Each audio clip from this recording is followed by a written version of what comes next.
Right, this is going to be a good exercise in a market that has presented a valid long setup, okay? This is one where we had to actually calibrate the E-radio by entering on a limit order as opposed to a market order. So we're talking about the dollar against the Canadian. First of all, let me just go into the daily time frame.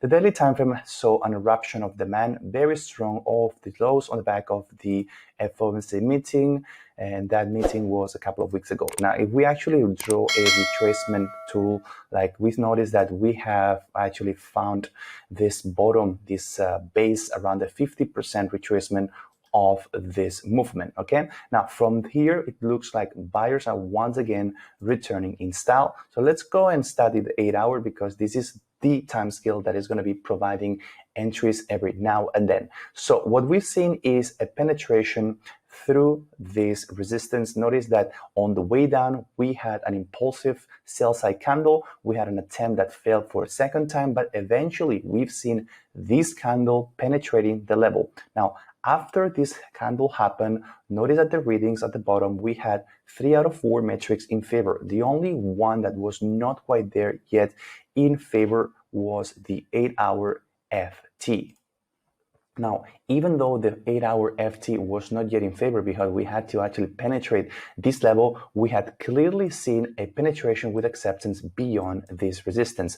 So 3 out of 4 metrics in favor, and this acceptance beyond this previous resistance on a candle close basis to me was sufficient evidence that this market was prone and ripe for a further continuation to the upside. Now, we need to work out the following. That is, what is going to be our next FTA or first traveling area? And if you had taken a trade off this market at the close of the candle, then that'll give you a limited room, about just 18 to 20 pips, as opposed to a stop loss placement that at the very minimum should be anywhere between 45 to 50 pips. So that, in terms of the E-radio, that is one of the lessons that I covered towards the end of the course, the efficiency radio, it is not making sense.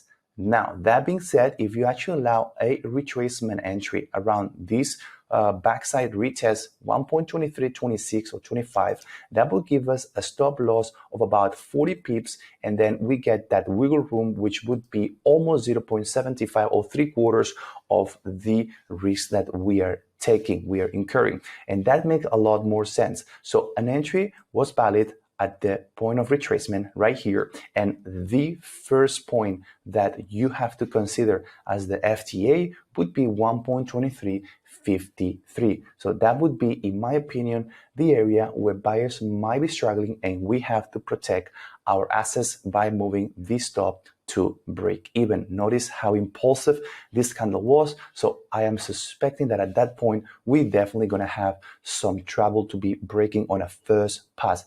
Now, on top of that, I've also covered the cycle analysis in this market, and let me show you what I'm getting in terms of reads. The dollar against the Canadian, you can see right here, this is the market that I'm covering, and this is the price action up to date. Notice that in terms of the periods that have been identified as the active cycles, we have 117 and 166. Whenever we combine both of them, we get this composite line, and this is the one that really matters to me. And notice how accurate it's been, actually pinpointing the major turnarounds. And now it's suggesting that up until early September or thereabouts, we're going to see an up cycle in dollar Canadian. So this entry is definitely one that would be aligning with the cyclicality in dollar against the Canadian. So there you have it. That's my take on dollar Canadian. Hopefully through these videos and through this constant feedback loop, you can actually get to understand better and better the dynamics, the logic, and the rationale behind trading the CL in what it really should take no longer than 20 to 30 minutes per day. You just sit on your desk, you analyze it daily with a combination of the 8-hour, and then you throw into the mix all these components that I'm touching through these videos, and then you make up your mind. Does it make sense from an E-radio perspective? Do we actually have enough boxes that have been ticked? What about the cyclicality? Please ask the questions, and myself and Terry will give you our best take in terms of what we can expect going forward. Until the next video, it's bye from me. Cheers.